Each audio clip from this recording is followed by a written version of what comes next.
Hi, this is John Harcher, and welcome to episode 28 of Valleys of Numenor. The Anacreons have gotten off Terminus. Was this all part of Harry Seldon's plan? And where's Gal in all this? Wasn't she supposed to be a big part of it?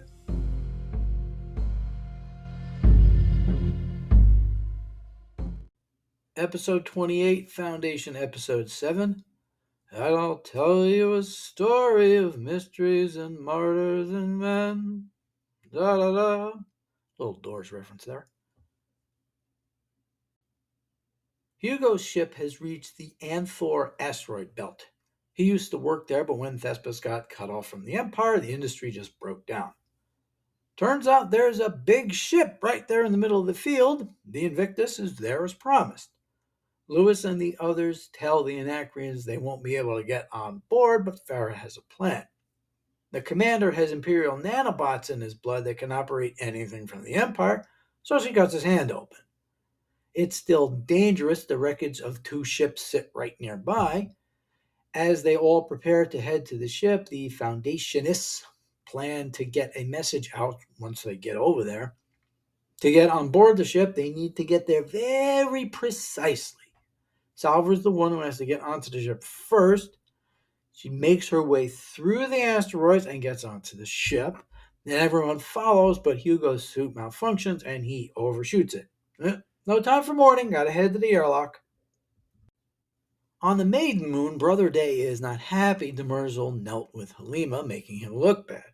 She says her programming wouldn't have allowed it if it went against him. But her little speech has made the woman the front runner to be Proxima. Out in the desert, people are being cared for after taking part in the Spiral, a ritual where they walk out in the burning sun for a really long time.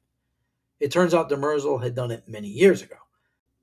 Day calls Halima out, saying she was able to get him down there, so what does she want? She tells him she wants him to end the whole cloning thing. He says he'll add in a security ship on top of the water plant, but she's not asking for that. His soullessness will be the end of them all. To say he's completely stunned is an understatement. The gang on the Invictus need to stay a certain distance apart from each other, or the ship will realize something's up. Sure enough, they get too close to one another and the ship shoots at them. The commander needs to open the outer door for it to stop. After they all get inside, Farah kills him. Don't need him anymore. As they move through the bodies of the crew still there, however many centuries later, the Huntress handcuffs Salver, just in case. They're able to get the atmosphere and gravity working, then they head to the bridge. Lewis notices the lights are pulsing at shorter intervals. They figure out the ship had just jumped in recently. It just does it on its own now, leaving the crew helpless. They have 4 hours to figure out how to fix it before it jumps again. Day and Demerzel try to figure out how to deal with Halima's threat or exhortation, take your pick. He goes down to the temple and shows everyone that he that is soulless can attain growth. He will walk the great spiral. Then he'll find out who's right and who's wrong. On Trantor, Dawn is staring at Azura again. Creepy dude. She leaves him a message in a rose bush, and he meets her in the greenhouse. He takes off his bracelet, they take off their clothes, and they get the job done. When they're finished, she gives him colorblind corrective lenses. He says he can't wear them without everyone noticing. He then lists all the things that make him different than the other clones. It's quite a list. Then he shows her a big secret. It's not just the 3 of them that are clones.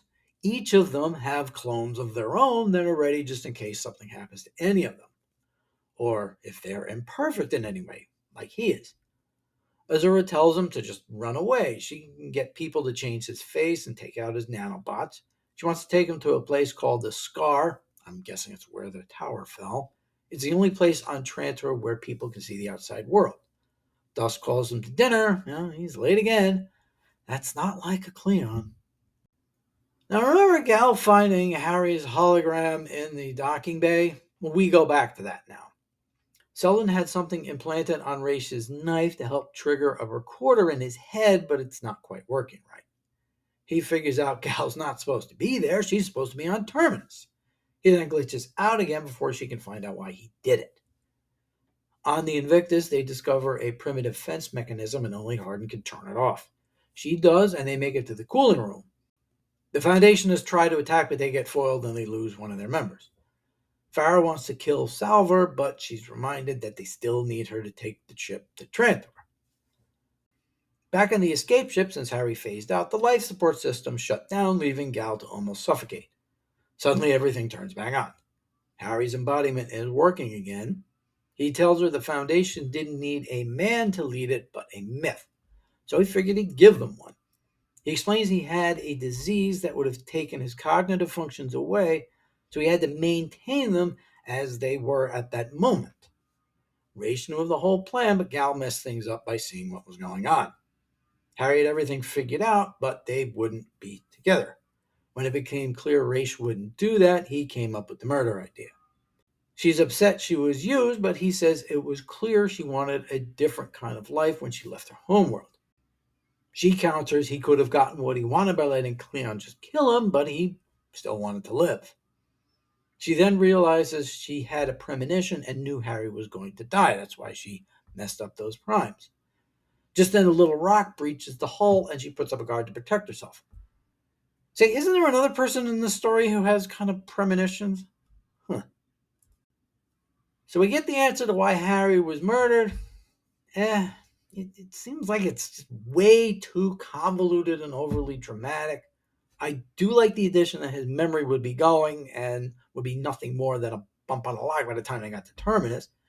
And the idea he would be a martyr and lead by his memory is an okay point. They're really driving home the individuality aspect, with what's happening to the Cleons as well as Gal. So I'm not totally sold on the path they chose to get there. It's an interesting destination and gives the whole idea of the Foundation a reason for being.